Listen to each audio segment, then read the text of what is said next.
right, our next panel here is blockchain trends, government healthcare, and insurance.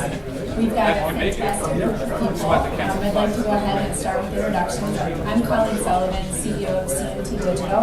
If you guys could go down the line. My name is Xiaochen Zhang, and the president of Fintech for Good and also Blockchain Frontier Group. And we are a blockchain incubator accelerator investor. And we have in the past incubated quite a number of blockchain company, and we also put our dollar behind quite some interesting company. And we are launching our next acceleration program, which will be a 10-week program, both in Washington, D.C. and also in Beijing. And if you're interested in getting involved, contact me. Thank you. Good afternoon. I'm Mike Wands. I'm the former CTO for the state of Illinois. I have the unique honor and privilege to be part of the team for 3 years here in Illinois as we put in place and launched the Illinois Blockchain Initiative. And I'm very excited to be here. I'm currently Chief Technologist and Client Officer for Payit. Payit is a Kansas City-based digital government platform that is leveraging blockchain. Hi everyone, I'm Dima, Elissa, and I'm a serial techpreneur here. Delighted to be amongst these incredible folks. I am currently representing the world of healthcare in terms of data interoperability and 3D printing, visualization, etc. I'm actually president, CEO of Business 3D, but as part of that journey, I recognize that 3D printing can't be a silo business. And when I met my co-founder, Abigail Watson, with Symptomatic, we recognized that there's a tremendous opportunity for every healthcare company to benefit and leverage interoperability of data flow, creating harmonization and fluidity across the ecosystem. And blockchain is largely part of that. So I'm delighted to be here and look forward to an engaged conversation. Everybody, I'm Luthra, a good friend of George. Thanks for having me here. I was the first IBC Congress student. I do a lot of things. I'm a private entrepreneur and angel investor. We have coffee shops, we have vodka companies, we have incubators. We invest in 100 different tech startups. In the blockchain space, we have a crypto investment bank, we have blockchain schools, we have blockchain training academies. We've successfully done over 5 ICOs, raised over $100 million. The first ICO we did with the former president of a European Union country as the chief advisor, or 10x return to investors. We're focused on security tokens right now. We're one of our companies high outside. Come visit and have a chat. Hello, my name is Eric Vasquez. I'm the Chief Technology Officer at the Office of the City Clerk here in Chicago.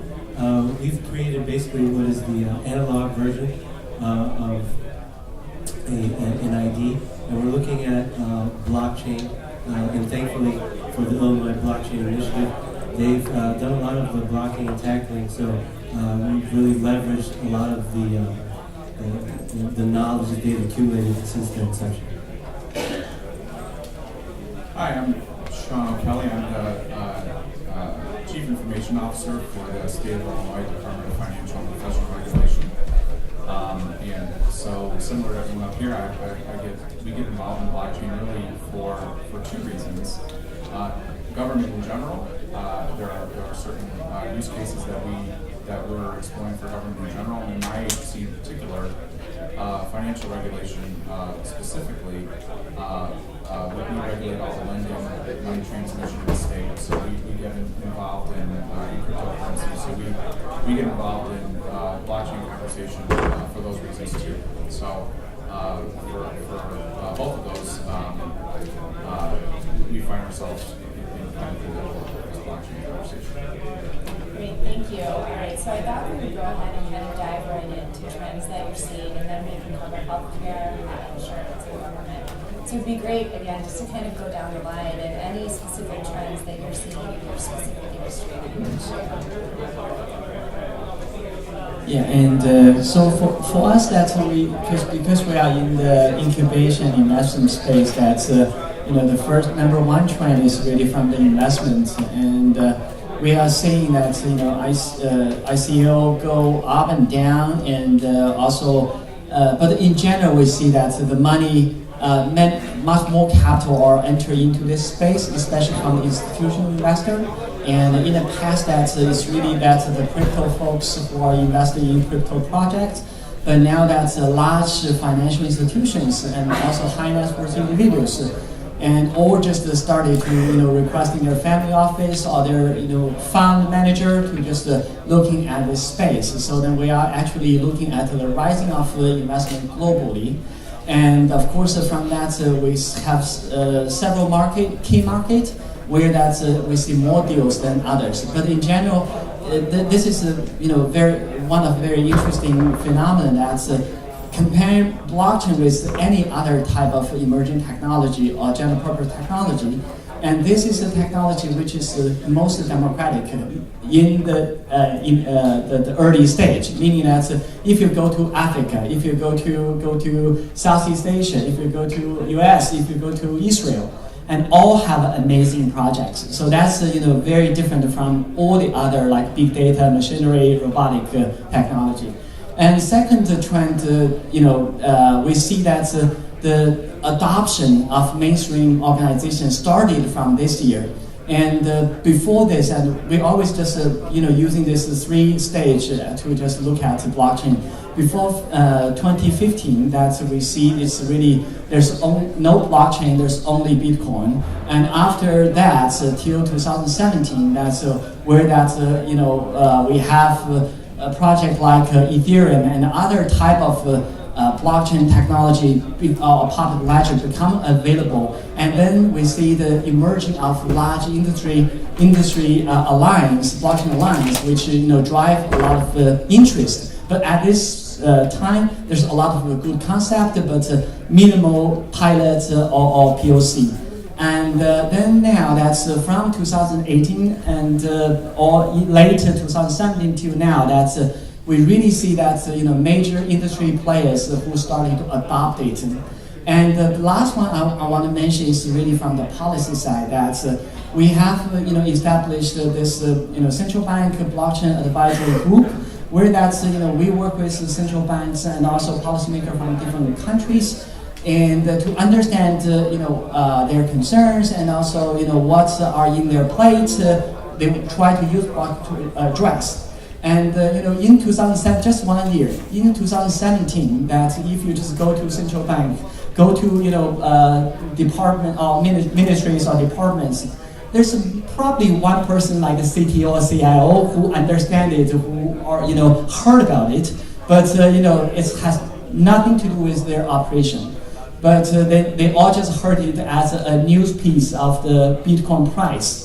But now that if you just go to central banks or can go to departments or ministries in different sector, everyone have a blockchain pilots or blockchain lab or blockchain initiative, which means that they although have a lot of concerns and a lot of questions yet to be answered, but the major players, the government officials, policymakers are looking into this space in a very accelerated speed. Yeah. When we had the opportunity to take a look at, from the government perspective, what needed to be done to really enable blockchain to be effective, we launched the Illinois Blockchain Initiative, and Colleen was one of our advisors, and Kat Morris and Jennifer O'Rourke, and I know John Lurkovic's out there, Lexi Promodoris and Mike Zaleski. You'll hear from those guys later today. We came together and really took a look at what do we need to do from a government perspective to really help make this, and it was really nascent technology at that point, and usable for improving the delivery of services from government to citizens. And we went down the path and we had 3 goals. So the number 1 goal was we wanted to make sure that we improved the delivery of government services. Number 2 is we wanted to create an ecosystem that would help us build out those capabilities of technology. And then number 3 is we wanted to create a friendly regulatory environment by not over-regulating, right? We wanted to create guidelines and approaches, and we were very successful in publishing a legislative task force report that highlighted where blockchain is and how it can be used in government. That's available to anybody if you're interested. It's out on the Illinois.gov site. And it's a very comprehensive report that talks about the opportunity. And I want to use that word opportunity, and I want to highlight that because that's where we are with blockchain. The technology is still somewhat nascent, but it has moved from concept and ideas and proof of concept and use cases into some enterprise successes. As we work with the major vendors out there, as we work with IBM, we work with Microsoft, we work with the folks who are really trying to drive platform aspects, it's giving us a foundation. All of us in this room and out in the hallways, we're talking about these new solutions and capabilities, but really this environment and the whole ecosystem of where blockchain is just emerging. And so I think that that's really critical to highlight because the promise of blockchain hasn't been realized yet. Right? Let's think about where we're at and what the opportunity is in front of us. And as a technologist, it's very exciting to see where we're at and see what needs to be done. And some of the things that we can do as we navigate, as we talk about this, right? As I usually get up and talk about blockchain, I'm like, the best thing that ever happened to blockchain was Bitcoin, and the worst thing that ever happened to blockchain was Bitcoin, right? I mean, it's this whole thing of the cryptocurrency aspect of being one of the first real examples, but it showed the true promise of immutable data, right, of bits and bytes of bursty data stored in different ways that were not changeable, that had a system of record. That fundamentally is going to give us the opportunity to improve the trusted transactional aspect of completing business and doing it electronically in a way that's more secure than it is today. So the promise is there, the progress we're making, this is us, we're all in this together, we have to stay diligent and keep working at it. And the use cases are starting to show success. And so as we talk through today, and Sean will highlight some ideas and some of the concepts on the Illinois Blockchain Initiative, we went into government and we found 30 different potential use cases. We narrowed that down to 5 different use cases and 5 business segments with 5 technology vendors on 5 different platforms trying to test out some of these technologies. And the results were extremely promising. Well, I have to say, as a bona fide technologist, knowing that Illinois is leading the way in blockchain has been transformative and makes us all very proud. So I just want to plug for you and that initiative. It's pretty amazing. So, exactly. So in the world of healthcare, it's profoundly a valuable tool. And here's some of the trends that have been changing the landscape altogether. Largely due to the transition from fee-based to value-based care, which means we have to measure things differently, which means hospitals are held to a different standard, a different metric of how they are delivering care, whether there are readmissions, whether they're saving money, a lot of pressured points that they have to be able to quantify and really measure. And so one of the drivers isn't just the overall care, but it's tied to the level of care, and the quality of care is now tied to something called the MACRA reimbursement scale. And hospitals will not get reimbursed if they don't have the infrastructure that allows them to demonstrate and properly quantify their adoption to that standard and that requirement from the government. So that's a lot of the things. Another area that's rather interesting is this tug of war between system providers and personal individuals or citizenry, as you referenced it, and who really owns the data, and how do we access the data? And so systems now are the manufacturers like the Epics, the Cerners, the Allscripts are being challenged with who owns the data and how do I get access to my data. So things like a digital wallet could be one of the solutions that allows individuals to gain access to their information. And so, for example, our company, Symptomatic, has developed this longitudinal view of your personal health care, which doesn't really exist, but has the capability to really deliver and liberate information in a new way through this democratization of information through blockchain solutions. Thinking about other questions that we all have to deal with, either on our own or for our parents and families. How do we manage and navigate the end-of-life care, the advanced directives? Who has permission to tell my treatment providers what level of terminal care or advanced directives I want? Who gets the decision rights? Who gets the final directives to impose on my treatment if I'm incapacitated?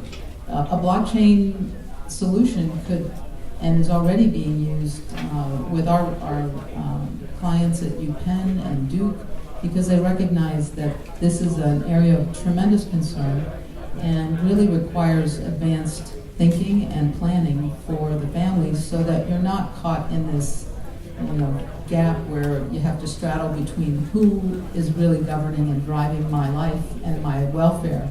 And so I think there's a lot of use cases that are becoming quite well recognized, and knowing that blockchain is a way to liberate information has been uniquely valuable, I think, to the healthcare system, that we can measure and we can reward financially through a system, that we can provide access to individuals as well as treatment providers, and creating that kind of unified, authorized data model is really a profound way. And Eric's going to talk about the municipal ID, but that is a beautiful example of how multiple blockchains can be implemented.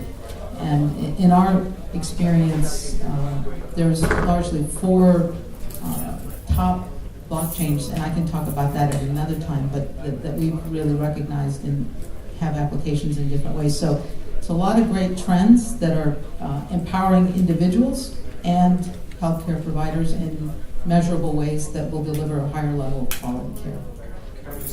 I'm sorry to go out of order, and you can have all my time in my next question, but because I regularly get asked from a technology perspective, where do you think blockchain is going to have the biggest impact? And I usually get booed off the stage when I'm in a finance event and I say healthcare, because healthcare is the area, if we can get to the point where we can own our own personal health record, it's going to make a difference, because as you know, we all know, interoperability is really hard. In the US, those folks outside the US where you have single payer systems, it's a little bit different. In the US where there's multiple payer systems, healthcare is just filled with fraud. And it's not on purpose. A lot of it's just the way that the systems have been developed over time. But if you have your financial records, let's say your financial data gets breached, you know about it. Right? You are aware when that financial record gets breached. 1% of all financial transactions are fraudulent. When you get to healthcare in the US, 10% of all transactions are fraudulent. And if your healthcare record is breached, if people are sending claims on your behalf, you have no idea. None whatsoever. And it's causing us major issues as a country. The lack of interoperability of data is really causing the increase in the percent of GDP that's being used for healthcare. That is where we have an opportunity. We need to own our own healthcare records, but we can't just own it. It has to be interoperable from the industry perspective. So sorry, I had to jump in on that. It's definitely interesting. I can add on to that, because one of my companies, we're doing a proof of concept with the Dubai government right now to do all the health records on the blockchain.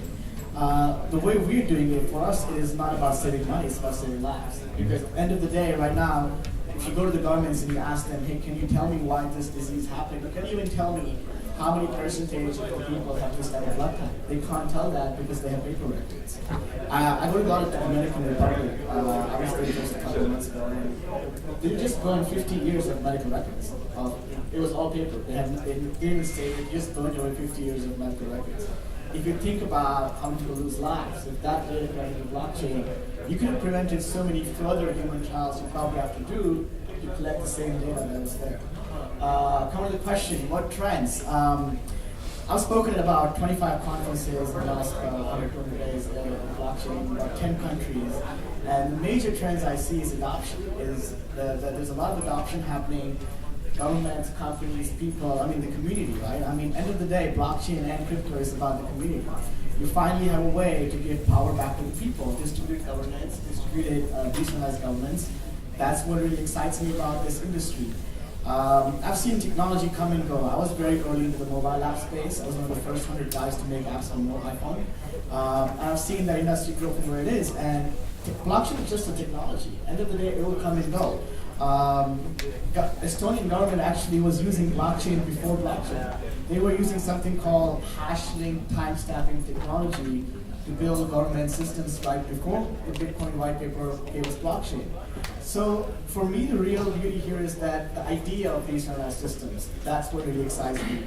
That's the major trend I see. We're already seeing companies like, I invest in a company called Hashgraph, which is a different type of DLT. It's not a blockchain. So I really like blockchain for it. It moves the community, and that's what really excites me about it. From the investments perspective, you're seeing trends like a lot more regulation. We did 5 utility tokens before, now we don't touch utility tokens anymore. We're moving towards security tokens, which are fully regulated by the government, and check on making sure people are not able to lose their money. End of the day, the cryptocurrency industry still drives the blockchain industry. That's the one that most people, majority of people get excited about. And it's no point arguing against that. So as we see more adoption in more regulated forms of cryptocurrencies, more payment tokens, more security tokens, that will drive more people to invest in it. I mean, the ETF is a big topic, right? Trends from the government space. The governments are going in from every angle, as far as I see. I mean, we are opening a blockchain school in the Dominican Republic with the government involved. They're training people. So another key thing is all these governments want to use blockchain, but governments don't work with people unless they are all fully wedded, and they need degrees. And I don't have formal education. I go to college or something. But you can't really do a job for the government until you have a degree. And most experts in the blockchain space are 20 years old, right? I'm 23. And the Dominican government actually gave me an honorary PhD in blockchain just so I could advise for them. So I was wondering about that in your bio. yeah, so they gave me an honorary PhD because officially I couldn't work for them unless I had some sort of degree. So, so I mean, there's 15 jobs for every blockchain developer. But when you start looking for jobs for the government, there's like way more because the governments can't hire you. And so we're seeing a lot of trends there. We opened already 2 blockchain schools, blockchain centers, working with multiple governments to open more so that people can actually build. A lot of these projects, they don't have developers behind them. Right? You're seeing all these cryptocurrencies, hundreds of millions in market cap, billions. There's only 5 guys working on actually building something. So the reality of the industry is that we're seeing progress. We're seeing more processes come into place. So the governments can start working with people to start implementing solutions. So industries like healthcare, insurance can start implementing solutions. It's an exciting space. Thank you. While I can't issue any honorary degrees, what I can promise you and the people in the room is, in my office, which is the Office of City Clerk, we work with everyone. Our door is always open. We can ask a number of people, organizations. Our office is led by a 33-year-old woman named Anna Valencia, and she's made it our primary directive to engage more with people of Chicago, engage more with people in general, and really transform the way our office does business. And I think, what we pay attention to in our office as far as blockchain is identity management. So whether that's the work that Hyperledger is doing, whether it's ID 2020, whether it's Uport at the application level, we really pay closely attention on what's going on. One case that we're looking at particularly closely is the city of Zug that is using Uport's, the Ethereum's Uport app and actually issuing digital IDs. Recently they've had an election, I think in July, where the 200 people who have these IDs used that system to place a vote. And to me, that's extremely transformative. I don't think that we're yet there in the city of Chicago, but I would say that in our office, we definitely have the tools, we definitely have a platform to change the way that Chicagoans in particular interact with the city of Chicago. All right, trends. So I'll talk about a little bit of what I'm seeing from the government side, and then a little bit I'll touch on financial services, financial regulation. So in government, just to follow what Mike was saying and Larry was saying, I think the big thing there is really decentralized ID. So the initial work that was done by the blockchain initiative to identify some of those key use cases, that was great initial work. I think what we're doing now is we're saying, okay, we need to take that and now really hone in on one thing and really try to do that well. Because that's so foundational to a lot of the use cases that were originally identified. So when it comes to distributing government services, that decentralized ID or digital ID on the blockchain, whatever you want to call it, is the thing that we're trying to hone in on.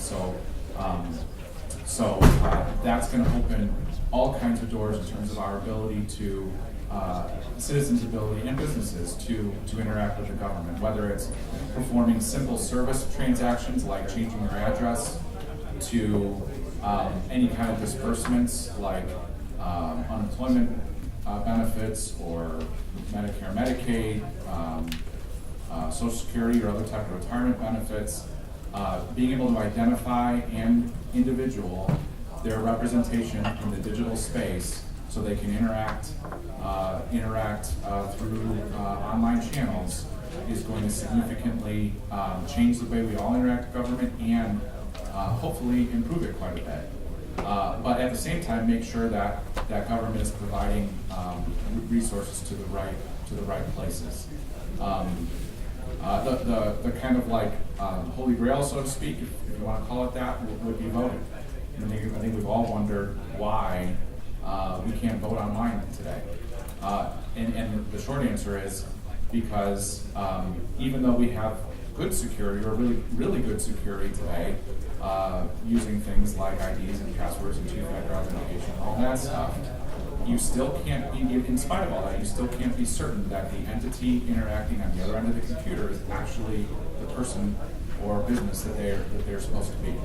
So that decentralized ID is so key to being able to change the way we interact with government. I think that's the first trend. The second thing I'll mention, if you're not aware, there's something right now, just speaking to the environment in Illinois, there's an act right now called the Blockchain Technology Act that's in the General Assembly. I believe it's continuing to go through its committee iterations, but you can find it online, you can look it up and Google it. Read through it. If you're in support of it, reach out to your representatives and senators and let them know. Because that bill, and don't quote me on this, but I believe it would be the first bill in the country that would legitimize the use of blockchain at the state level. So essentially what the bill does, and I'm not a lawyer, so don't quote me on this, but essentially what the bill does is it legitimizes the use of smart contracts in the state. So it essentially says that if you engage in a contract on the blockchain, it's just as valid. It can't be argued in court that it's not a valid contract because it was on the blockchain. So it has other stuff in the bill too, but that's kind of like the punchline, I think. So you can Google that. You can find it. I believe it's listed on the Illinois General Assembly public website, and you can learn more about that. So that's government.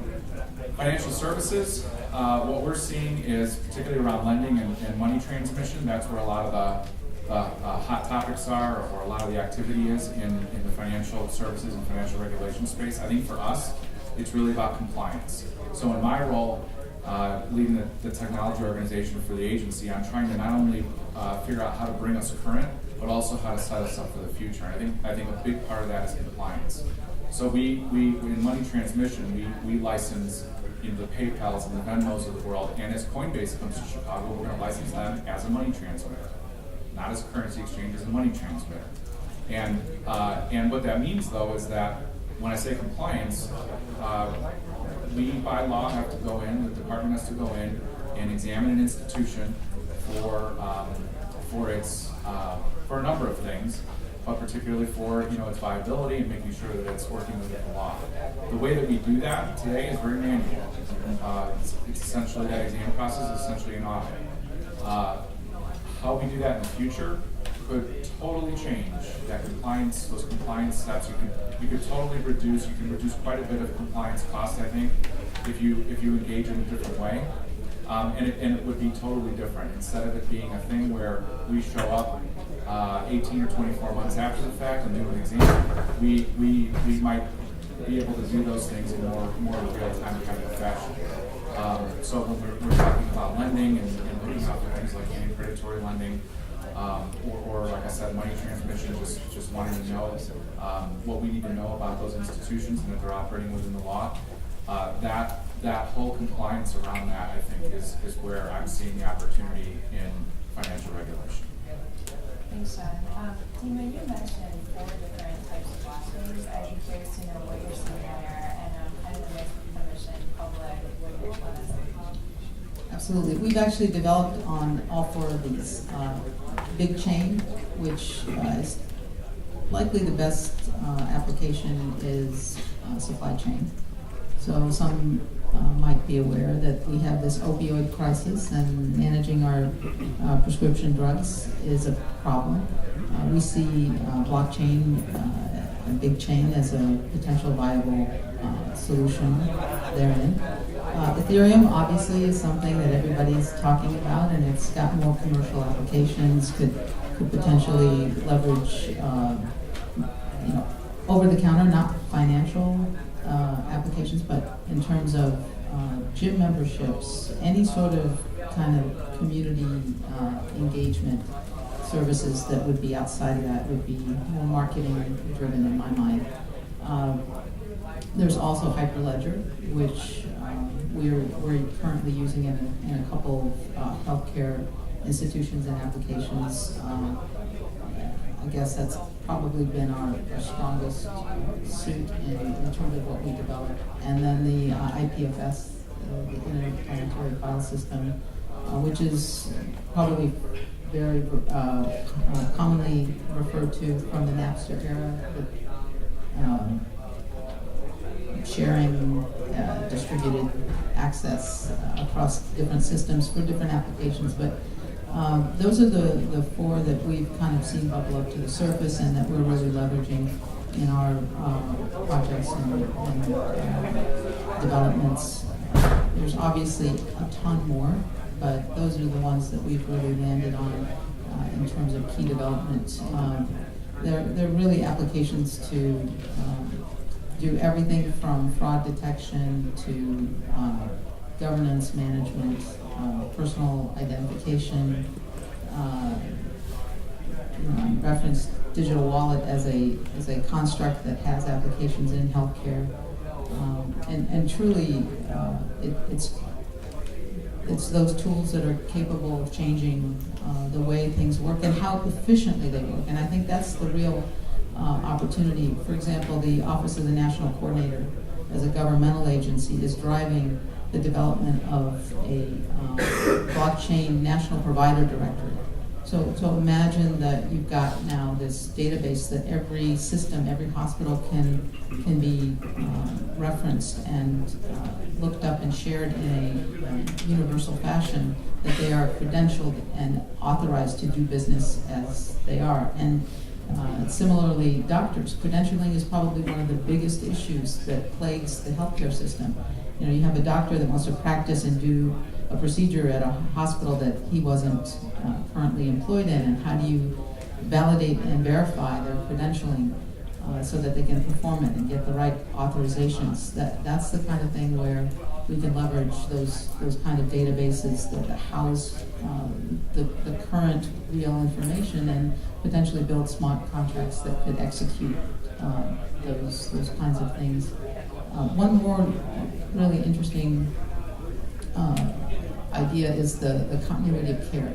So I mentioned longitudinal records and your own personal health history that you can carry, but state to state, there are different regulations. The jurisprudence really has not been tested in a way that I think we could see blockchain helping to solve and overcome with the implementation of smart contracts, kind of negotiating everybody's different regulations. You've got the rule engine, and you've got some way to really help you take your medical records if you need treatment, not only across states, but potentially across the globe. And I think that's really the power that is the potential that we alluded to. All right, so we're in the midst of a bit of a crypto asset bear market right now. Evan, I'd love to start with you. I'm just curious if you see that impacting any of the deal flow you're seeing from an investment standpoint. And then I'd be curious for anyone else to jump in if it's slowing down any development you're seeing in the space. I think this is good because it matures the market. End of the day, you have to understand. I mean, this bear market is less than a few months ago, right? You don't make decisions based on a few months of data.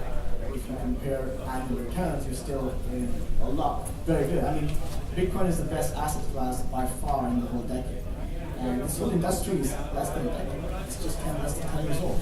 So yes, it's a good market. We see a lot of adoption, but these highs and lows will create the high, and that's how you create more adoption. So what we're eventually going to see is a lot more people find out about it. It's going to go up again. It's going to be more news. A lot more people buy into it. But what we really lack is the regulatory part, right? There's a lot of cool companies trying to build a lot of cool products, but they can't launch because regulations don't allow it. I mean, just look at the industries here, healthcare insurance, right? I mean, insurance is such a big industry that launch can impact in so many different ways. Right now, everybody in insurance is packaged together, sold the same kind of insurance package, same premium. I don't drive for 3 years. Last 3 years I haven't driven, right? But if I go and get insurance for my car, I'm probably paying a very high premium anyways, because I'm young. So it doesn't really relate. Now, if all the stuff I've been driving was actually the blockchain, if my friends would go and claim, hey, this guy doesn't drive, so his premium should be very little. So if my friends could authenticate me on the blockchain, then it's a whole new industry you're creating here, right? You're personalizing everybody. So there's I've invested in companies in all kinds of sectors, and I'm seeing a lot of all these people building cool products and doing cool things. But one, we gotta give them time. It's only so much time we've given them, and we expect a lot of results. It takes time to build great companies. And two, we gotta give them more regulatory approval to actually go and test their eyes and build that. And the guys here are working on that, as we see. I mean, I work with 4 different governments, and I've talked to a lot of people globally, and everybody's trying to do something. From an investor's perspective, I'm a long-term guy. I'm not buying it, just selling it. I'm not doing pumps and dumps. I don't invest to make a buck tomorrow. Right? I'm investing in long-term value. If I see some people working on something, and invest it, I know that's going to pay off a few years from now. And the deal flow is actually, it's getting lower, but it's higher quality deal flow now. Because you're seeing, like I said, you're seeing security tokens, which cannot be scammed. You're seeing all kinds of payment tokens, and people are putting the effort to be more responsible and accountable. Just for the last few months, we saw a phase there where everybody thought that they were IC. Right? Everybody's thinking, I can do IC, I can raise 10 million. I mean, that was crazy. But now we're seeing way more quality deal flow, and that's better for the market.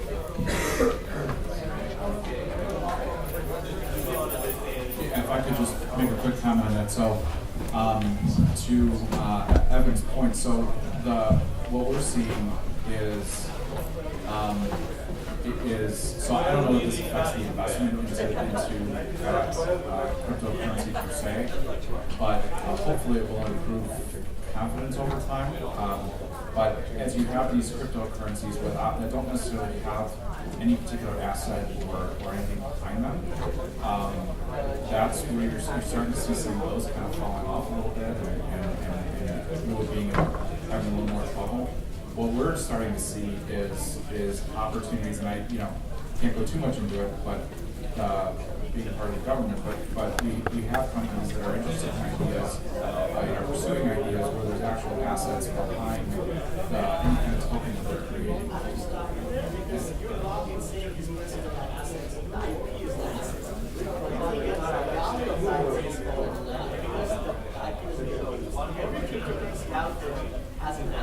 Well, we may disagree on that, but that's okay. I would disagree with you that in some of those people I would actually say there is no value. Sorry, I disagree. But okay, fair enough.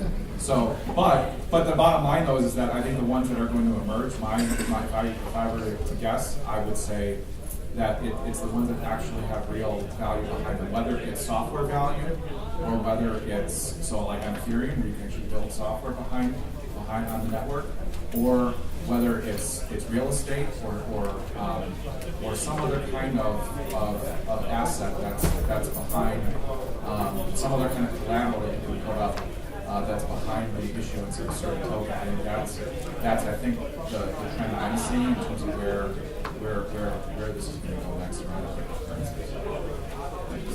Yeah. I mean, yeah, I agree with you when you say that. So we're seeing a huge trend in tokenization of all of those assets like real estate and like gold. So that's happening, but you can't discount that people are working on something, building a product that is an asset. I mean, look at the last 10 years, right? I mean, oil is the biggest asset. I'm talking about the product they're building. So all these technology companies going out, they're building some sort of app, they're building some sort of platform. Right, and I said that when you're building a software, So that's the asset. All right, so we're going to have this disagreement later during lunch. We have some entertainment for you.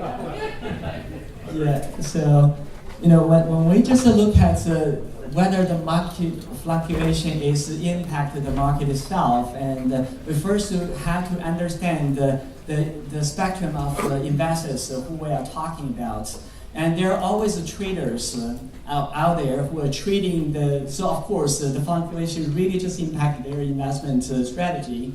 Then we have the traditional like under Job Act type of crowdfunding investor, no matter you are just using job Title 2 or Title 3, that's your credit or non-credit, but your participation of that is basically build upon your understanding of the platform technology. Then we just go more toward the institutional investors, no matter from VC or from the PE fund, and also just now we have more larger institutions like a pension fund who also just are looking at this as a part of the asset. So for different type of investors, market fluctuation really impact very differently. And for example, from us that when we take this VC type of approach, looking at this market, and long term is always the strategy.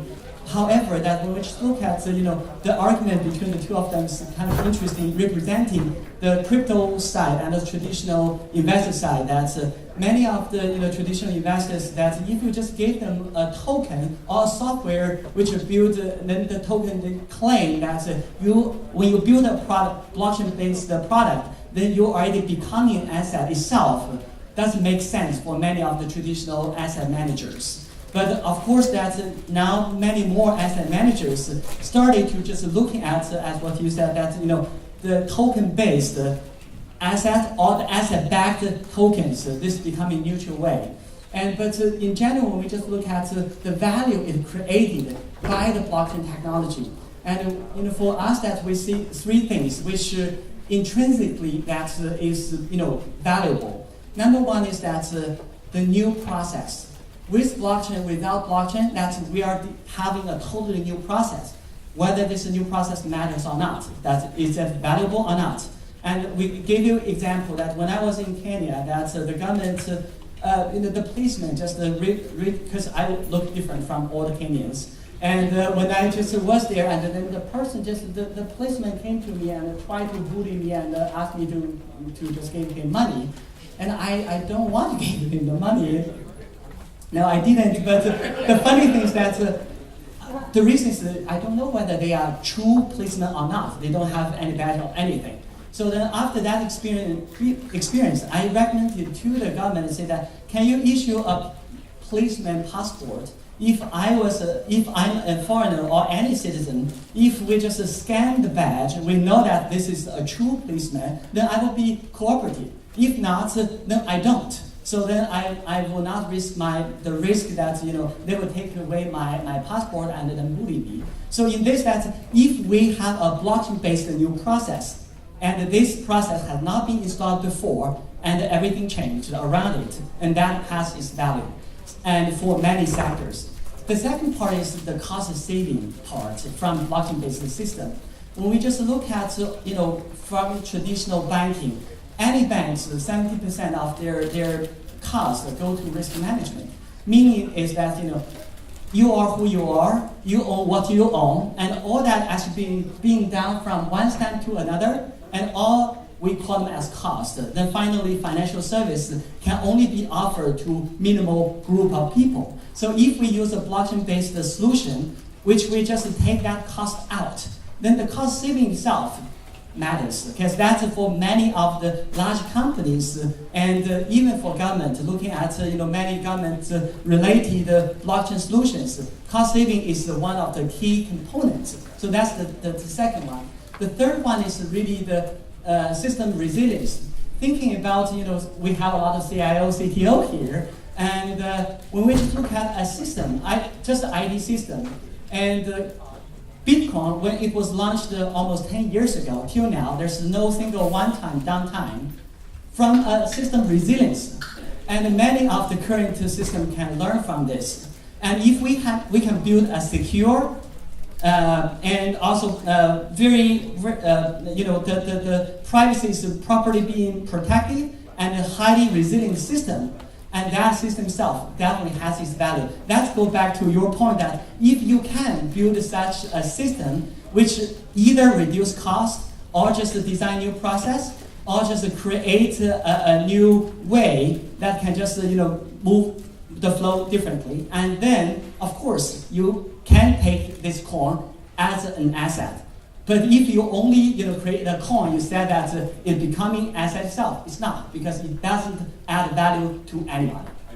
I mean, let me just add in there, right? So the 10 years ago, the top 5 biggest companies in the world were all oil companies. Real asset, $500 trillion industry, crypto about even $500 billion. But now the 5 biggest companies are Amazon, Facebook, Apple, Microsoft, Google, all tech companies. Majority of the value is made up because of the technology, which is the code, which is the asset that they have. And ICOs allow us now a way to actually, that's the real beauty of this industry. It's aligning people to be able to invest in companies like this. Now, if you were thinking about Uber, right, why do ICOs work? The idea is that there's 3 stakeholders involved in a company. It's the owner, it's the management, and it's the user. The user wants the best product for the cheapest amount. The owner wants to make the most money. And the management wants to give the best product or make the most salary and keep the owners happy. ICOs allow us to do that. And that's why the tokens have value. I mean, if you had a token for Uber now, you would never use Lyft. Because you know that the more token, if you use Uber and you have Uber tokens, the value of Uber is going to go up. So then you're aligning incentives for the company and the user. That's why ICOs are such a great industry, and that's why I've been in the Asian industry for a long time. I'm probably not going to have a good deal for eventually because everybody will be raising money through the ICOs. Nobody will need to go to VCs. The whole VC industry is probably going to be diminished if the IC model takes off, which it is. So I think it's a new way to look at assets that we really have to discuss. Cool. Well, I apologize because we're out of time. They gave me like an impossible task with 6 really incredible people in 45 minutes. We should have had 6 hours, so you guys could like accumulate everything they have in their brains. But thank you so much, and I apologize. You definitely need to talk to Eric about the City Key program. I didn't even get to ask you about it, but it's really a remarkable program. And the whole point about being inclusive in the city and welcoming everybody in, that is definitely the way that's viewed. And I really encourage everybody to talk with them about it. Just talk with everybody after that. So thank you. Thank you.